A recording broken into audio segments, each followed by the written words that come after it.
A beautiful morning to you. You're welcome to Sports Personality on Atlantic Television Network. It's another exciting edition of the show where, of course, we'll bring you another sports personality on the show this morning. Promises to be an exciting one as we're going to take a look at the current world record holder in women's marathon, and that is Ruth Cheptegei. She's a Kenyan long distance marathon runner. And, you know, she just put up a very impressive record at the Chicago Marathon. And we're going to take a look at that as well. And like I said, we'll have a lot, of course, to review about her. So we just urge you to sit tight as we, of course, will be telling you all that you need to know about Ruth Cheptegei.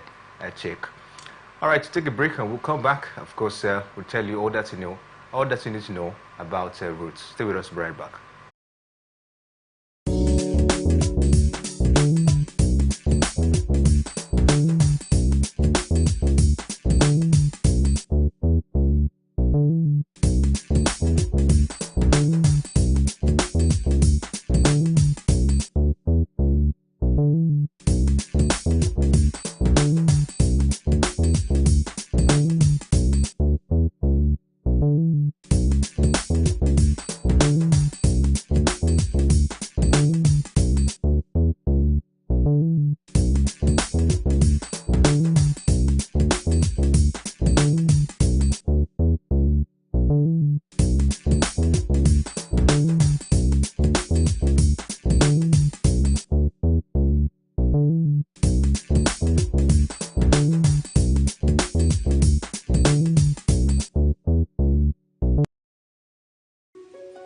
The people of Maiduguri need your help. A catastrophic flood has engulfed the city, leaving over 1 million residents stranded and fighting for survival. Entire communities are submerged, with people trapped inside homes and on rooftops cut off from food, clean drinking water and essential supplies. Health experts are warning of a potential outbreak of deadly diseases, and medical facilities are out of commission.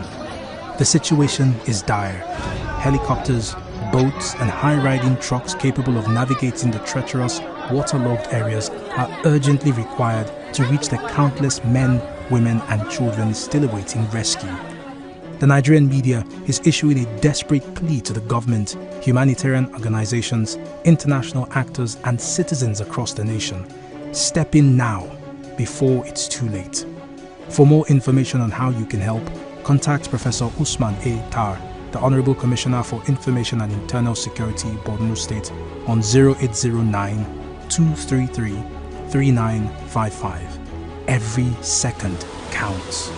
This is powered by Atlantic Television Network.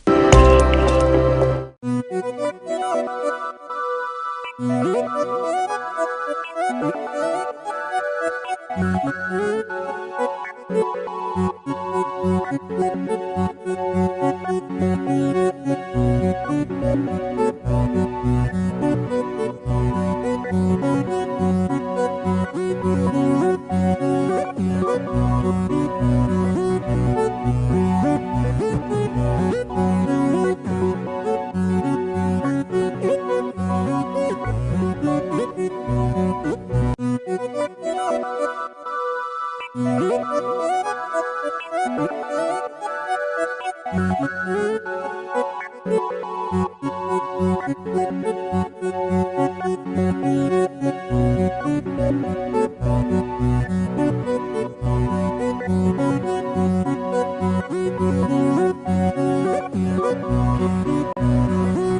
welcome back, ST Sports Personality Show on Atlantic Television Network, and of course, it promises to be another exciting edition of the show where we're going to take a look at the life of a Kenyan long distance runner, and no other, of course, like I mentioned, Chepen Kechik. She's going to be the one we're going to take a look at on today's edition of ATN Sports Personality Show. And joining me this morning to take a look at the life of Roots is a man that knows her so well as well, Dr. Elechi. Good morning to you and welcome to ATN Sports Personality Show. Yeah, good morning, Kingsley, and good morning to our viewers this morning. All right, like I mentioned, we're going to be talking about Roots, the Kenya long distance runner. She was born in August 1994, and she is a Kenya road runner who is the current women's world record holder in the marathon with a time of 2 hours 9 minutes 56 seconds set at the 2024 Chicago marathon. She was born to Stephen Laggett and Michael Lankert, and also has a younger sister and 3 younger brothers. The Kenyan long distance runner completed her education at the Sigowet Primary School and the Mo Noniat Secondary School in Rachel, where she completed a numerous school levels athletics tournaments. Ruth didn't take admission to any university or college as she was engaged in making a career out of athletics. Doc, I know you might have dug a lot about Ruth. I don't know what you make of her early life, especially while growing up. Yeah, Ruth Chepangetich. If you look at her story, you understand that she is one person that had dedicated her life to athletics from primary and also from secondary school. She started athletics from primary school, and kudos must be given to the parents, because if you check the mother and the father and the 4 other siblings, it means there is a cohesion within the family, and as such she must have gotten a lot from her family. And it's not like only a personal effort, though she said that she's a personal coach right from when she started from that early age. She has been the one taking care of herself. That means apart from being a personal coach, she must have someone she has been looking up to, which must have molded her life to what it is now. And as such, the facilities in the primary and secondary school is one thing that also must have played a role, because you can't just say you want to be a distant runner and you are running within the bushes, or you don't have the facilities within the school. It means you cannot achieve that. So the Kenyan government and the Kenyan people, they have that rich history and culture of having good facilities for long distance runners, and they are always there to catch them young. So I think the environment played a major role in ensuring and helping her build what she wanted to be, and kudos to her. When you take a look at it, will you also attribute it to the fact that she grew up in a country that love athletics, Kenya? They love athletics. You talk about the 100 meters, 200 meters, even the long distance races, we're talking about. Will you also say that the fact that she grew up in Kenya, and she's also from Kenya, could also be a thing of influence in her career? Yes, just like I was explaining earlier, I said kudos must be given to the Kenyan government and the Kenyan people. These are people that love marathon and long distance race, and they don't just love it, they have invested so much into a long distance race, and as such they have the facilities. Like from history, it is stated that she started running from primary school. Somebody cannot start running from primary school when the facilities are not there. That means they have facilities from primary schools. They also have the facility for secondary school. She ran in primary, she ran in secondary, and that's to show that the government they are not just investing, they are also waiting for returns. True. If you check in the Olympics, the Kenyans dominate the long distance, the Kenyans, the Ethiopians, the East Africans, they dominate the long distance race. Now, if you also check in all the marathons and half marathons, you always see the Kenyans. It is something that it is very difficult for people to take away from them. And other government in Africa should borrow a leaf from the Kenyans. So we cannot just look at her personal effort alone. We should also give credit to the government and the people of Kenya for having that system that help mold younger people to becoming what they want to be. She didn't attend university. Yeah. She chose a career from early age. This is what I want to be, and she is there. If the government wasn't supportive, then it would have been difficult. If it is the case of Nigeria, where you have to do it on your own, it will be difficult. She started. What do you make of that determination of saying that she doesn't want to go to the university, that she wants to pursue a career in athletics? Because on a normal, let's say a country like Nigeria, if a child comes up and tells the parents, I want to go into athletics, I don't want to go to university, you see the parents probably going against that particular decision. But at this point, we didn't actually see any opposition from our parents. We cannot say that there wasn't any opposition from our parents, because we are not here to hear the her parents' side of. We are not there, or the parents are not here anyway to tell us their own side of the story. But be it as it may, whether the parents had concurred or they obliged to whatever she wanted to do, kudos should as well be given to the parents, whether they agreed or they did not agree, because at the end of the day, she's a successful athlete. In her choosing career, she decided to choose it from early age. There were people that chose to play football from early age, even when the parents opposed. At the end, they achieved something. There are also those that choose to do certain things and the parents agree with them, even supported them, and sometimes they may not even achieve it. So we should give credit to her for seeing that from early life. One thing you have to understand, some people, when they look at life, they already know where they belong. They already know where they belong. I have a professor. She said right from small, she knew that she doesn't have that strength to do manual job or to do anything that has to do with energy. So she decided that the only way she can help herself out is to go to school. Today she's a professor.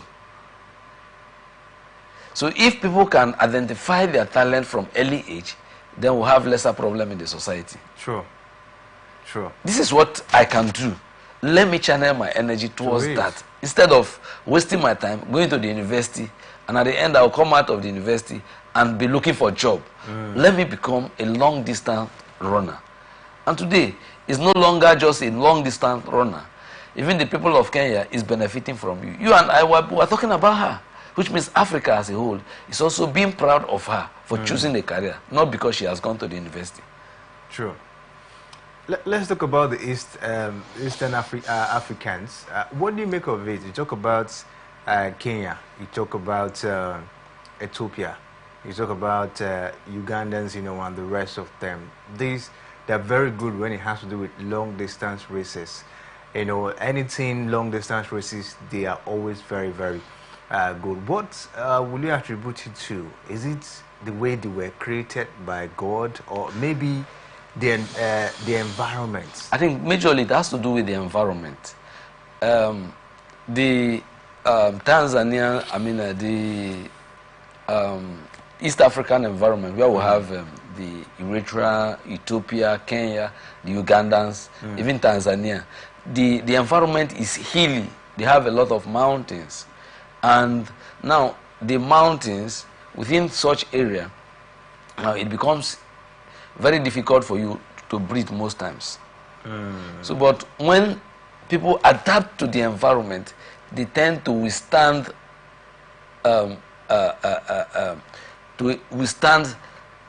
distant running. That is why, or they tend to withstand exercise. That is why when countries go to Bolivia, the capital of Bolivia, I think it's La Paz. La Paz is on top of the hill. It becomes difficult for you to breathe. And Bolivia will easily beat anything that comes to that stadium, except it will take you time to adapt to that traditional weather. Now, that is why it is very easy for the East Africans, when they have adapted to that environment, when they now come out to the environment where it is easier for them to breathe, they tend to beat whoever that comes their way.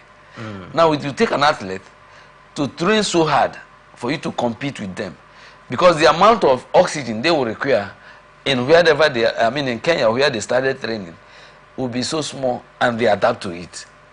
But when they come to this other environment, they have sufficient amount of energy. So which means if you are covering 15 kilometers, they are ready to cover 20 kilometers and still be very, very strong. That's why in Nigeria, you know, Jos is the most hilly place in Nigeria. Jos has a lot of plateaus and some mountains. Jos, we used to have these long distance runners from Jos back in those days. When they used to do Port Harcourt Marathon, we had one, Shuka Ebenezer, I think it's from Jos. He used to come from Jos to come and run. So that is just the reason. I think the environment is the major reason. But we cannot equally give it to just the environment without the people. Okay. Because the highest mountain is Mountain Everest. I think is in Asia, one of the countries in Asia. I can't really recall the name of the country. They don't produce long distance runners. And in that area where we have Mountain Everest, there are a range of mountains that are within the same height. They also have the same weather with the East Africans, but they've not been able to utilize what they have. So what's the problem? What's the problem? That is where interest now comes in. And secondly too, the ability to identify what you have. You may have something and you don't know the usefulness. Just like there's this proverb that dog will say that the people that has food don't know how to sit and eat the food. So, but the Kenyans, they have the food, and they are also able to identify how to sit down and eat their food. So kudos, bravo to the East Africans. There is no tournament that you go that has to do with marathon or half marathon or long distance that you not see the East African, wherever it is staged in the world. And this young lady has held the Chicago Marathon for a long time. She has also had opportunity of creating world records on several occasions. It is not only about her. You talk about other East African that has also been into the game. So we must applaud the East Africans. Every other region of Africa, like the West Africa, the Northern Africans, the Southern Africans, the Central Africans, should also exploit what they have and showcase to the world. Yeah. We shouldn't just dwell on the bad system. No. The bad system also affects the Kenyans. They must have been having bad government. The Ethiopians also had their own system. The system is not good everywhere. In Africa, we have generally bad system, but these people have been able to utilize what they have. So we don't tend to see more of this from the western part of Africa, Doc, especially Nigeria. You know, to be as a case study here, just like you mentioned, we have hills in Nigeria, especially when you go to the west, you go to the north. Yeah, there are hills. Yes, there. we have in the north, we have in the west. Yes, yes. So why is it that we find it difficult? Nigeria find it difficult to utilize these mountains, and all of that, and as well as see how we can also venture in long distance races globally. The problem we have in Nigeria, like I always mention, is the problem of administration. Now, if you find a round peg in a square hole, it will not give you the result. Now, let me break it down. How does administration affect the development of sports in Nigeria? You talk about nepotism. You talk about tribalism. Okay. You talk about favoritism. Now, nepotism, you want those around you to handle the position. Just because Mr. A has helped you to become something, Now, when you are now appointing or they are having an election for, let's say, the Athletic Federation of Nigeria, you want to favor that man that has helped you, not because he has the knowledge of occupying the position, because you think that this man has helped you. You also push him there so that he can make money. Or let him just be there. Let him just answer that name because he has helped me. Now, we are not looking at what we gain from the person coming in. We are looking at who we think is best because it suits us. Now, when you talk about tribalism, Mr. A is from Akwa Ibom, Mr. B is from Igbo. The person at the helms that is determining the whole thing is from Igbo. But the Akwa Ibom man is more qualified than the Igbo man.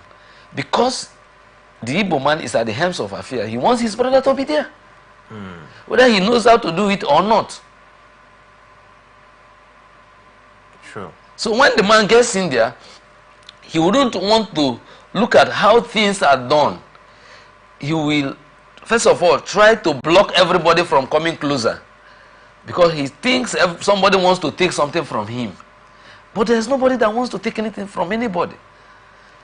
A good system should even function on its own. Then, secondly, you see the institutions. We don't have strong institutions. You talk about federal character. What is federal character? That if you are making an appointment, each of the states or each of the zones in Nigeria must be evenly represented. Now, even if Zone A is bringing in somebody that knows nothing about football, he must be there because his zone has to be represented. But that's not the case in other places. If the football team of Nigeria should be made up of just one family, provided they can give us the needed result, there is no problem. That is why Ikechukwu Uche and Carlo Uche can play side by side in the national team and nobody cares. This one is the elder brother of the other one. Nobody cares. Because all we need is what? Result. So Nigeria need to go back and start with the institutions. We need to strengthen the institutions where it is not possible for one single man to manipulate the system to bring in somebody. And we should also look at bringing in the right people. Just because this man has helped you is not enough to bring him in. In 1994, I think Anthony Kojo Williams was elected the NFA chairman. They impeached him, and Brigadier General, I've forgotten the other name, but I think he's a Brigadier General, now came in, who was the vice chairman, to replace him.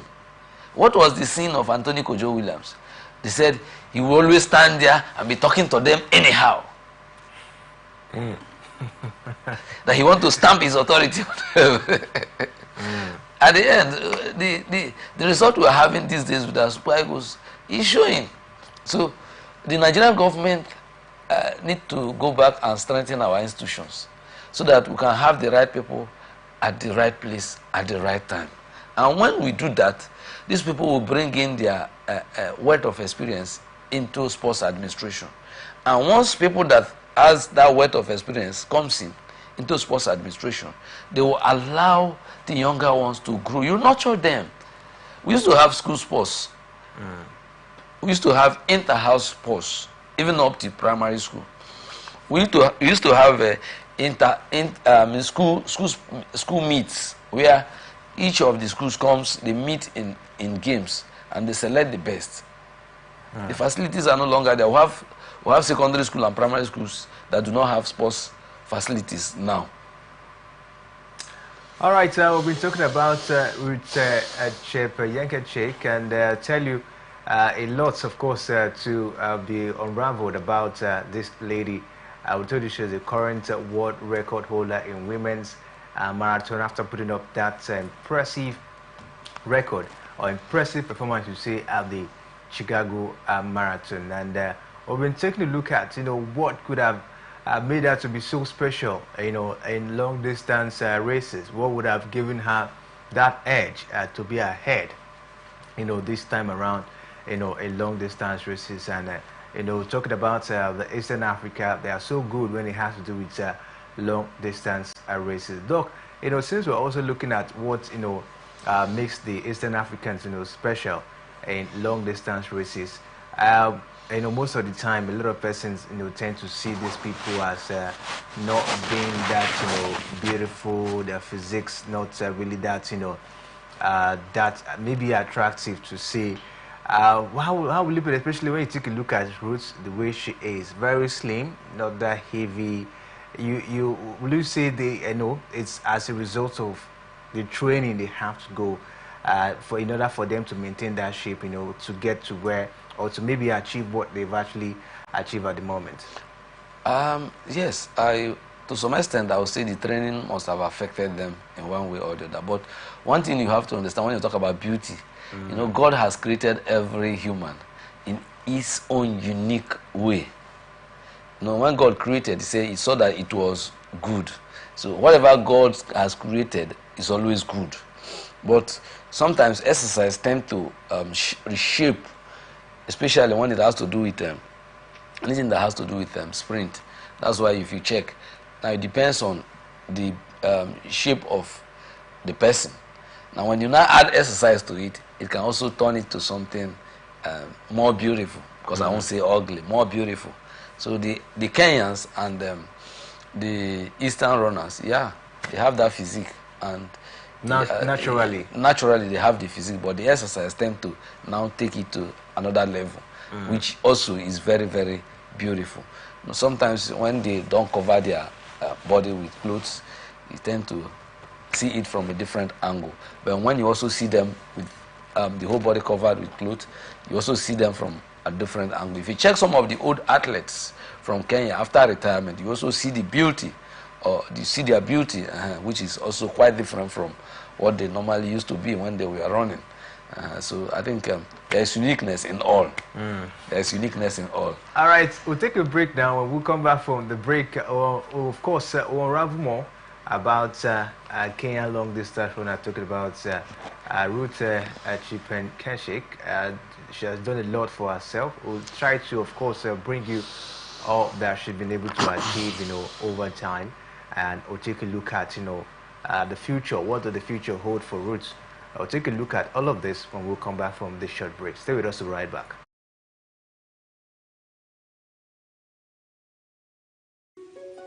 The people of Maiduguri need your help. A catastrophic flood has engulfed the city, leaving over 1 million residents stranded and fighting for survival. Entire communities are submerged, with people trapped inside homes and on rooftops cut off from food, clean drinking water, and essential supplies. Health experts are warning of a potential outbreak of deadly diseases, and medical facilities are out of commission. The situation is dire. Helicopters, boats, and high-riding trucks capable of navigating the treacherous, waterlogged areas are urgently required to reach the countless men, women, and children still awaiting rescue. The Nigerian media is issuing a desperate plea to the government, humanitarian organizations, international actors, and citizens across the nation. Step in now, before it's too late. For more information on how you can help, contact Professor Usman A. Tar, the Honorable Commissioner for Information and Internal Security, Borno State, on 0809-233-3955. Every second counts. This is powered by Atlantic Television Network.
Welcome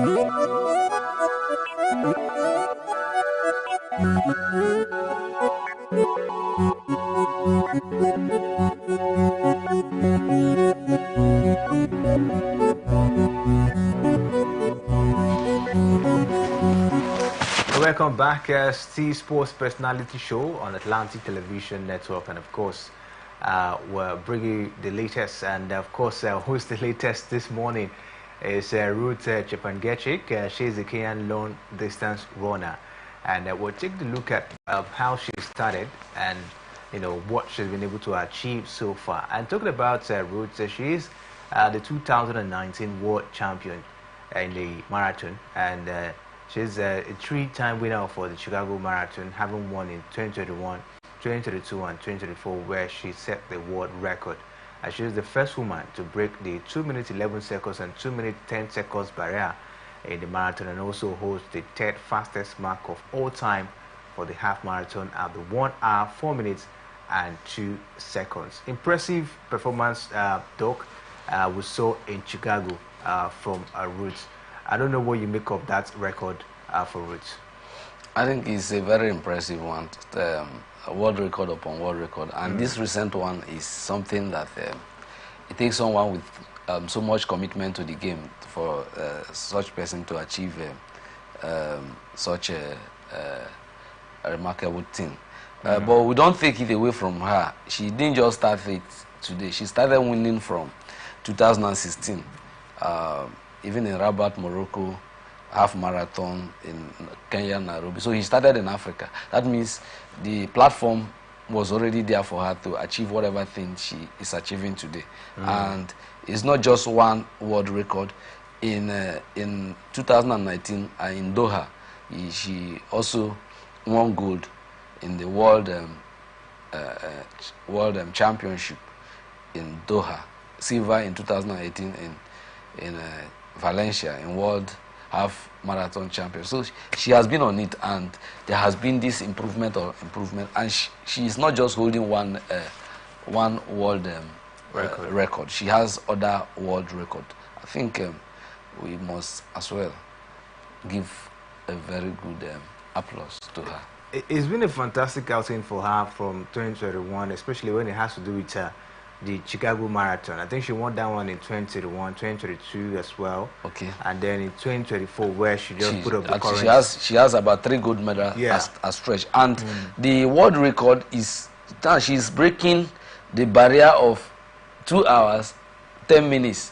That's her record is below 2 hours, 10 minutes. That's her record is 2 hours, 9 minutes, 56 seconds. To break a barrier. That means her world record, nobody has such record.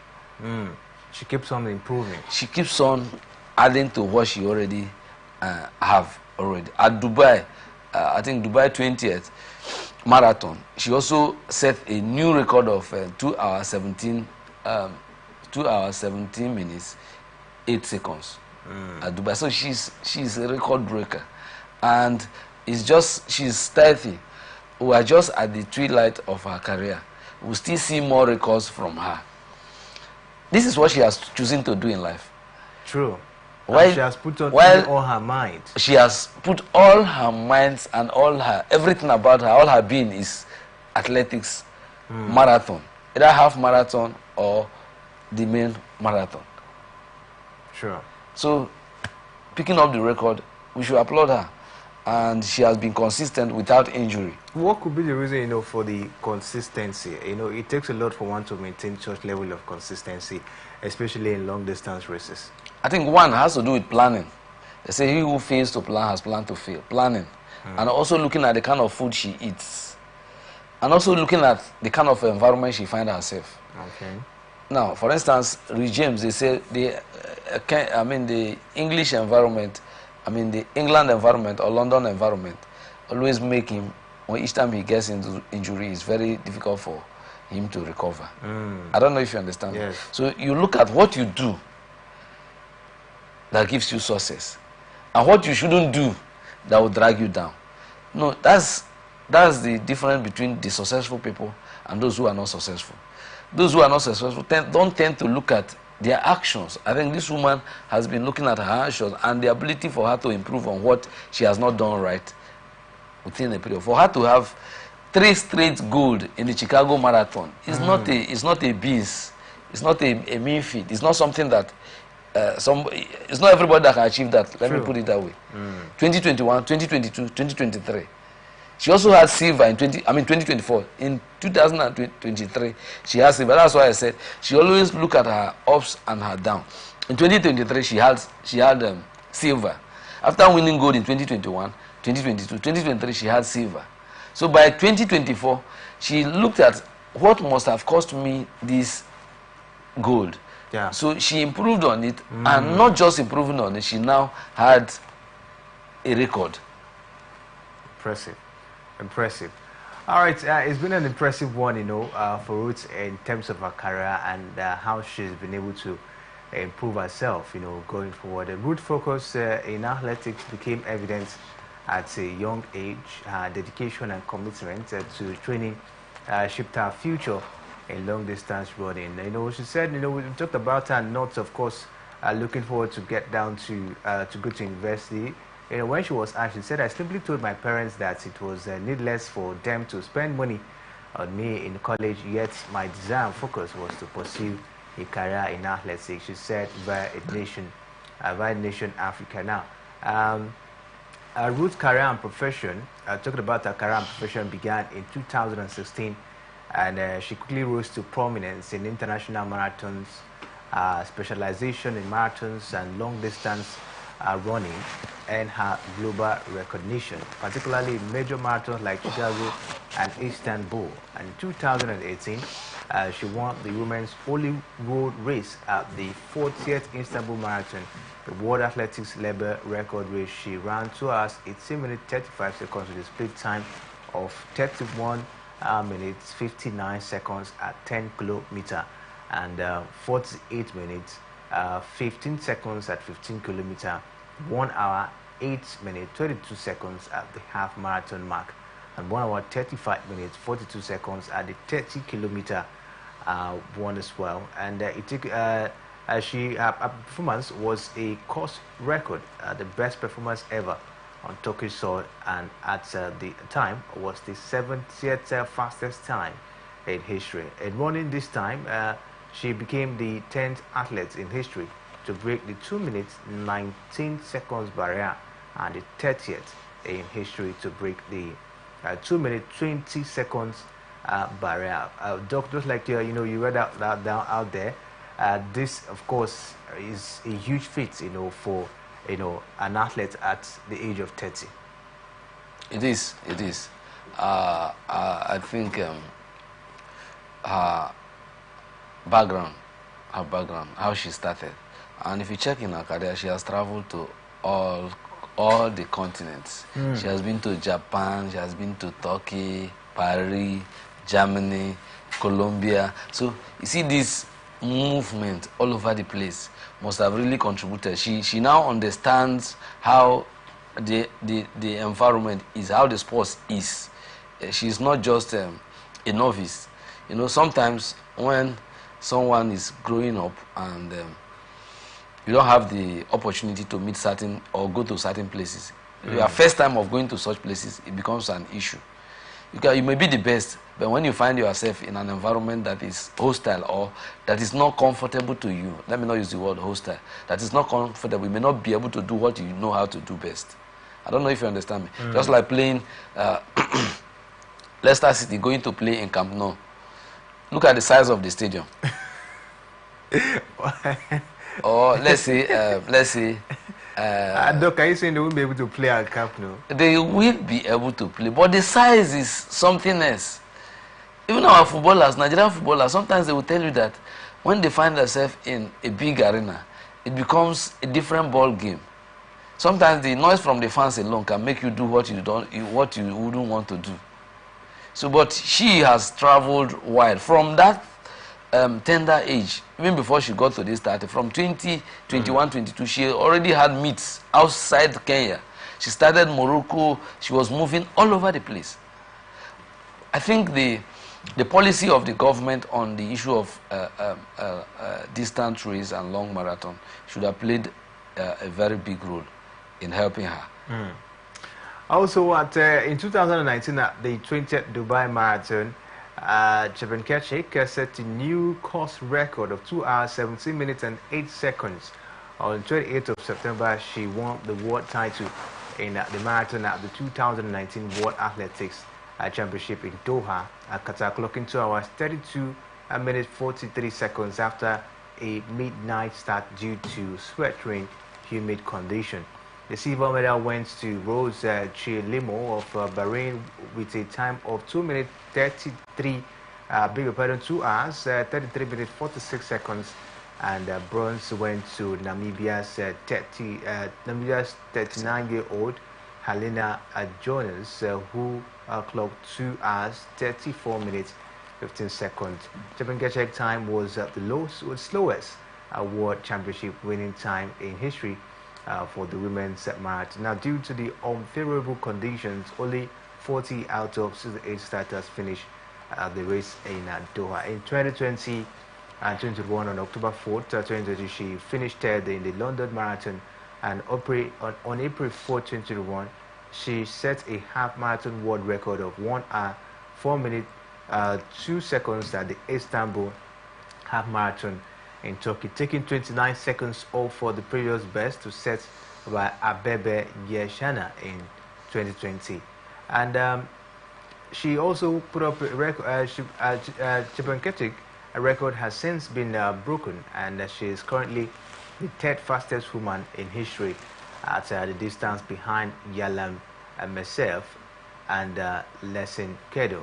On the 10th of October 2021, she took her first victory at the World Marathon Major by winning the 2021 Chicago Marathon with a time of 2 hours, 32 minutes and 31 seconds, and she went out fast in 64 minutes, 34 seconds first half, and concluded significantly slower with a 74 minutes, 57 seconds half, but still won by nearly 2 minutes in that one. 2020 as well was a remarkable year for her, as she clocked the second fastest ever women's only marathon time to win the Nagoya Women's Marathon in Japan, a World Athletics Elite Platinum level race. In a new course record, she ran a negative split of 2 hours, 17 minutes, 18 seconds with a 69 minutes, 3 seconds first half and 68 minutes, 15 seconds second half. At the time, this was the joint 70th fastest time in history, which gave her an 87 seconds margin of victory. She won $250,000, the biggest official prize in professional running up to that point. Doc, aside from it, could money also be a thing of motivation for Chepngetich? I think at this point it's not money, but I'll put it this way: at the start of his career, money wasn't actually the motivation, because if it were to be money, he wouldn't be looking at athletics. He should look at something that will give him much money without so much effort. But at this point now, I think money will also play a role, because as you grow, you now know that you need money to put in place some certain things. So she has coaches. I believe she also had nutritionists that she has to pay. She said, I coach myself. I don't have a coach. That's what she said? Yes. Well, how could that be possible? Yeah, probably might be possible, but what do you make of that stand? What do you make of her decision of not having a coach? Normally see other athletes, they do have coaches. They do have coach. But for her to be her own coach, I don't know what you make of it. Yeah, it depends on, what works for A may not work for B. Just like in marriage, what works for somebody here may not work for another person. I think she has looked at her natural ability and what she can make of it. Maybe she look up to some certain persons or some certain athletes and see how she can improve on herself and get to that level. Now, secondly, saying she doesn't have a coach does not necessarily mean she doesn't work under coaches. But having a personal coach, I think that is where she's coming from. because there's nobody that will say, I don't have a coach. For instance, if she's going for the national meet, there will always be a coach around that will instruct them, do this, do that. But I think she doesn't have a personal coach that she worked on. That's all right. In October 9th, Chepngetich successfully defended her Chicago title at the 2022 Chicago Marathon with a time of 2 hours, 14 minutes, 18 seconds, a personal best by almost 3 minutes. Then the second fastest time in history, and just 14 seconds outside of compatriot Brigade Kosei Den, a world record of 2 hours, 14 minutes, and 4 seconds. Chepngetich ran most of the race well on the world record pace as she went out very fast with her first 10 miles clock at 49 minutes 49 seconds. She ran the first half in 64 minutes 44 seconds before running the second half much lower in 68 minutes 34 seconds. The win made her the first woman in history to break the 2 minutes 18 seconds barrier on 3 separate occasions. In 2023, down to this moment, on October 13th, 2024, at the Chicago Marathon, Chepngetich set a new world record in the marathon with a time of 2 hours, 9 minutes, 56 seconds, breaking Tigit Assefa's previous world record of 2 hours, 11 minutes, 53 seconds by almost 2 minutes. In setting this record, she became the first woman to run faster than 2 minutes, 11 seconds and 2 minutes 10 seconds in the marathon. Chepngetich stated she dedicated her world record to compatriot and men's world record holder Kevin Kipton, who died in February 2024. So, Doc, it means she has someone who actually, have been, a source of inspiration to her. That is what I'm saying. That's what I'm saying. It doesn't really mean that she doesn't have a coach, but just that she has somebody who she looks up to, and that has been her source of inspiration. And that's why there was a time I was speaking to younger ones. I said, you have to have a mentor. It doesn't necessarily mean that the mentor must come to you and talk to you. You must have somebody you look up to. But if you have somebody that you are looking up to that influence you negatively, then automatically you may end up being not achieving what you are supposed to achieve. A small boy in the street of Port Harcourt was asked, well, who do you want to become? He said, I want to become senior man, because he has seen a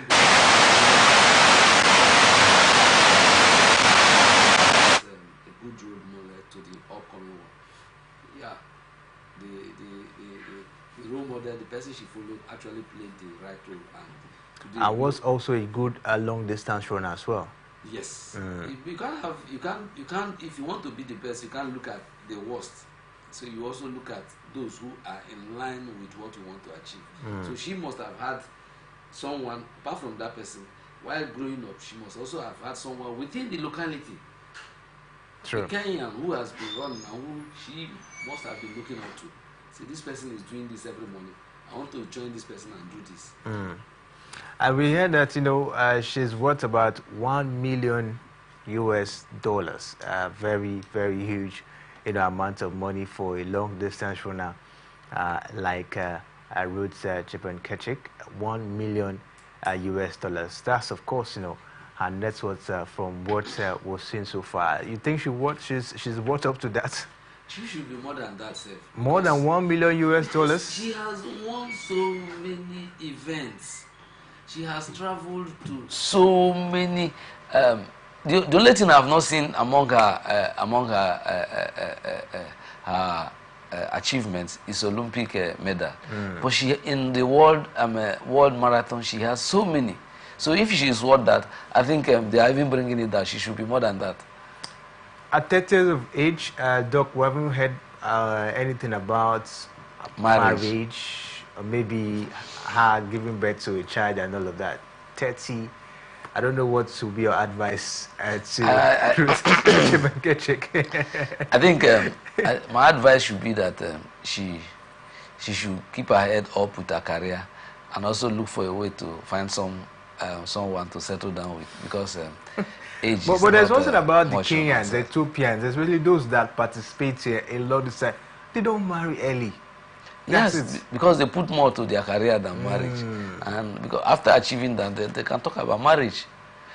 Marriage. When you have kids, and then you are not able to have something to give them, Sometimes it doesn't work like that, and it's only in Nigeria that you see people get married at the age of 18, 17. Although they do it overseas. They do overseas, but Nigeria, you will now be stuck to the marriage. But overseas, it's not like that. Sometimes they get married and they are not even in the marriage. They just give birth and they are not in the marriage.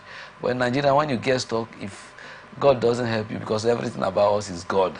If God doesn't help you, it may bring you down. You don't achieve the potential God has placed in you. So I think that must have been one thing that has kept her apart from getting married. She actually wants to achieve full potential of what God has given her. But I will also advise her that she should also think about the Olympics, even if it is the 3,000 or 1,005 in the Olympics. She should see how she can come into the Olympics. All right, this is where, of course, we'll call it a wrap on today's edition of the show. I believe we've done justice, to Ruth Chipenkechik, one lady that have done so well when it has to do with long distance races. We'll keep our fingers crossed and take a look at what Ruth, of course, has for us going forward. An impressive one at the Chicago Marathon, and I tell you a lot more to come, for Ruth at this point in time. Doc, really been an impressive time this morning, and I'm very, very happy that at least you stopped by today.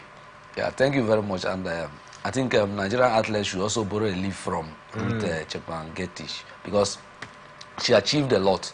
And if you see her achievement, it's not just on national, it is global. Well. So our athletes should borrow a leaf from her. Thank you. All right, at this point, we'll call it a wrap. Don't forget, you can go down to our different social media handles. The conversation continues right there. Peace and unity, always the pathways to progress. Stay locked on Atlantic Television Network. My name is Kingsley Manuel. Thanks for watching.